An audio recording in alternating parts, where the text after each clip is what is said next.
जहां उत्तर प्रदेश के मुख्यमंत्री योगी आदित्यनाथ ने उपद्रवियों को करारा प्रहार करते हुए वार करने की तैयारी कर ली है।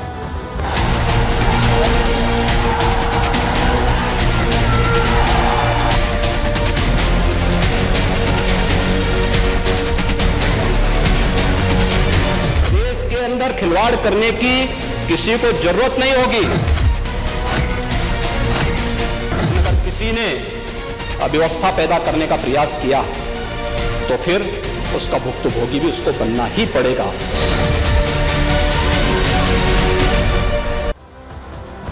तो जो उत्तर प्रदेश में अराजकता फैलाने की कोशिश कर रहा है उसको लेकर योगी आदित्यनाथ ने सख्त एक्शन प्लान बना लिया है। और योगी आदित्यनाथ जो कहते हैं वो करते हैं, ये सभी ने देखा है। चाहे माफियाओं पर कार्रवाई की बात हो, चाहे किसी भी तरह के उपद्रवियों पर एक्शन की बात हो, चाहे बुलडोजर एक्शन की बात हो, हर वो तस्वीर उत्तर प्रदेश से नजीर बनती है। और त्योहारों से पहले योगी आदित्यनाथ ने यह तय कर लिया है कि कहीं भी उपद्रव नहीं होने देंगे। हुड़दंगियों का हिसाब होगा और पूरा हिसाब होगा। इसको लेकर एक्शन प्लान क्या तैयार किया है वो आपको हम बताने वाले हैं। लेकिन सबसे पहले आपको 3 तस्वीरें दिखाते हैं। ये एक्शन प्लान क्यों बनाना पड़ा है, ये 3 तस्वीरें देख लीजिए। सहारनपुर, गाजियाबाद और बुलंदशहर की आप तस्वीर देख रहे हैं, जहां आप देखिए कि एक विशेष समुदाय के लोग प्रदर्शन कर रहे थे। दरअसल पूरा मामला गाजियाबाद के यति नरसिम्हानंद से जुड़ा हुआ है। उन्होंने एक आपत्तिजनक टिप्पणी विशेष समुदाय के इष्ट से जुड़ी की थी, जिसके बाद प्रदर्शन हुआ। लेकिन इस प्रदर्शन की आड़ में कई जगहों पर हुड़दंग भी देखी गई, अराजकता फैलाने की कोशिश भी देखी गई, उपद्रव भी देखा गया। जिसके बाद योगी आदित्यनाथ ने सीधा मैसेज दे दिया। उन्होंने समझा दिया कि ये उत्तर प्रदेश है और यहाँ ये बर्दाश्त नहीं किया जाएगा। क्योंकि जिसने भी उपद्रव किया, जिसने भी अराजकता फैलाई, जिसने भी हुड़दंग की कोशिश की, उसका पूरा हिसाब उत्तर प्रदेश में होने वाला है। ये क्लियर मैसेज योगी आदित्यनाथ ने दिया है। उन्होंने कह दिया है कि कार्रवाई हो। दरअसल आपको बताएं, अराजकता फैलाने वालों को सीएम योगी ने क्लियर वार्निंग दे दी है। विरोध के नाम पर अराजकता स्वीकार नहीं है। योगी आदित्यनाथ ने यह साफ कर दिया है। दुस्साहस किया तो कीमत चुकानी पड़ेगी। जी हाँ, कीमत क्या होगी? सजा के तौर पर होगी। नरसिम्हानंद के बयान पर भी सीएम ने सख्त रुख अपनाया है। उनका यह कहना है कि उत्तर प्रदेश है, किसी भी मत संप्रदाय पर टिप्पणी गलत है। वो किसी भी धर्म और किसी भी संप्रदाय से हो, टिप्पणी गलत है। साधु संतों के विरुद्ध अपमानजनक टिप्पणी अस्वीकार है।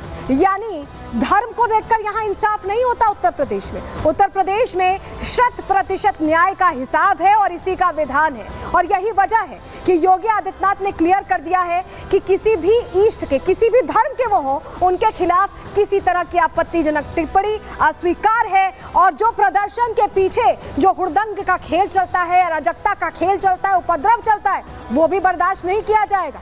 उत्तर प्रदेश में त्योहारों के दौरान पूरी शांति रहनी चाहिए। रिपोर्ट देखिए।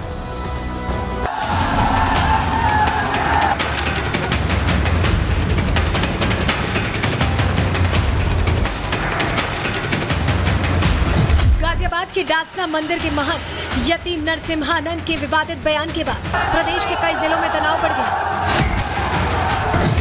विरोध की आड़ में कुछ अराजक तत्वों ने जमकर हंगामा किया, आपत्तिजनक नारे लगाए, सुरक्षा में लगाई गई पुलिस पर पथराव शुरू कर दिया। उत्तर प्रदेश में अराजकता फैलाने की साजिश शुरू हुई तो सीएम योगी ने सख्त तेवर अपना लिए। लॉ एंड ऑर्डर को बरकरार रखने के लिए अराजक तत्वों की धरपकड़ शुरू की गई। सहारनपुर में पुलिस पर पथराव करने वालों को चिन्हित कर गिरफ्तार किया गया।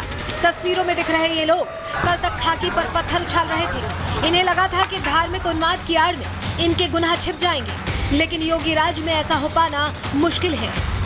कुछ नवयुवक जो थे उनके द्वारा पुलिस के ऊपर पथराव किया गया था, जिसमें पुलिस के द्वारा मुकदमा 20 लोगों के ऊपर नामजद और कुछ अज्ञात के ऊपर दर्ज किया गया, जिसमें से कि 13 लोगों की गिरफ्तारी की गई है और उनके खिलाफ कार्रवाई की जा रही है। हमारे पास जितने सीसीटीवी फुटेज और वीडियो उपलब्ध है उनके आधार पर ये पहचान की गई है। इसमें कुछ अज्ञात है, उनका भी मुकदमा उनके ऊपर लिखा हुआ है, उनकी पहचान भी की जा रही है और जो लोग गिरफ्तार किए जा रहे हैं उनसे उनकी पहचान कराई जा रही है।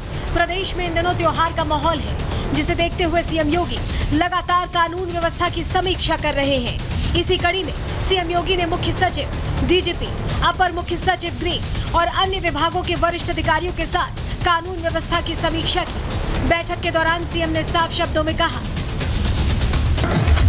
कि हर मत, मजहब, संप्रदाय के लोगों को एक दूसरे का सम्मान करना होगा।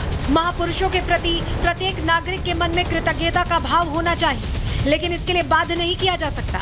कोई भी व्यक्ति अगर आस्था के साथ खिलवाड़ करेगा तो उसे कानून के दायरे में लाकर सजा दिलवाई जाएगी। विरोध के नाम पर अराजकता स्वीकार नहीं है। अराजकता फैलाने का दुस्साहस किया तो कीमत चुकानी पड़ेगी। सीएम योगी ने अपने इस बयान से जहां अराजकता फैलाने वालों को सख्त निर्देश दिए हैं, वहीं सीएम योगी ने महंत यति नरसिम्हानंद की ओर इशारा कर दिया है कि किसी धर्म के खिलाफ टिप्पणी करना भारी पड़ेगा। सीएम योगी ने बता दिया है कि आस्था पर चोट करने वाले और आस्था की आड़ लेकर अराजकता फैलाने वाले दोनों ही कानून की नजर में समान हैं और जो भी कानून से खिलवाड़ करेगा उसके खिलाफ एक्शन जरूर होगा। प्रदेश में कानून व्यवस्था बरकरार रखने के लिए सीएम योगी ने अधिकारियों को सख्त निर्देश दिए हैं। त्योहारों को ध्यान में रखते हुए सीएम योगी ने पुलिस डिपार्टमेंट को सख्त निर्देश दिए हैं कि कानून के विरुद्ध जाने वालों के साथ सख्ती से निपटा जाए। महिलाओं और बेटियों की सुरक्षा और सुविधा सुनिश्चित की जाए। भीड़ भाड़ वाले इलाकों में फुट पेट्रोलिंग और पीआरवी पेट्रोलिंग को बढ़ाया जाए। प्रदेश की कानून व्यवस्था को लेकर सीएम योगी अलर्ट है। यही वजह है कि प्रदेश को अशांत करने की साजिश रचने वाले कानून तोड़ते ही सलाखों के पीछे पहुंच रहे। Bureau report, Republic Bharat. और चलिए आगे बढ़ते हैं, अगले सेगमेंट का रुख कर लेते हैं, जहां आपको बताएं कि वॉर जोन में अभी हलचल बहुत तेज है, क्योंकि आज 7 अक्टूबर है। 1 साल पहले इसी 7 अक्टूबर को सब कुछ बदल गया था। युद्ध की शुरुआत हुई थी। ईरान कैसे जवाब देने वाला है, अब बात इसकी करेंगे।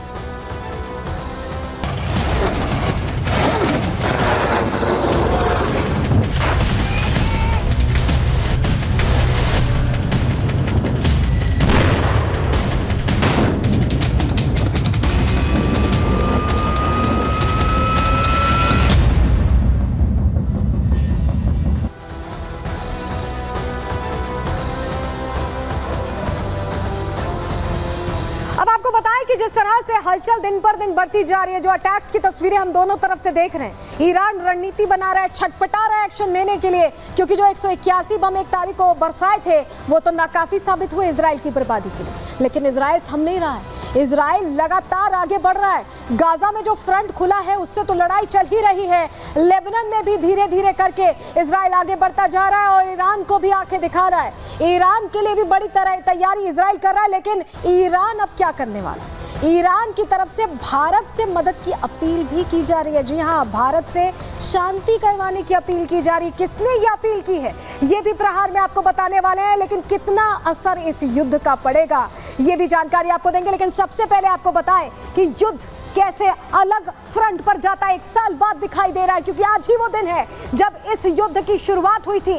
7 अक्टूबर 2023 को हमास ने बड़ा अटैक किया था, वो भी ईरान के दम पर किया था। और तस्वीर देखिए, अब इजराइल में हाइफा में अटैक किया गया है। हिजबुल्लाह ने ये रॉकेट्स दागे और पूरा इलाका आप देखिए ध्वस्त हो गया है। 5 रॉकेट्स दागे गए हैं और जो एयर डिफेंस सिस्टम है यहाँ पर काम नहीं कर पाए। तस्वीर आप जो देख रहे हैं, ये रॉकेट अटैक हाइफा इलाके में हुआ है इजराइल पर। और आपको बताएं ये बिल्कुल करीब है, लेबनान के बिल्कुल करीब है, और ऐसे में 5 रॉकेट्स यहाँ बरसाए गए।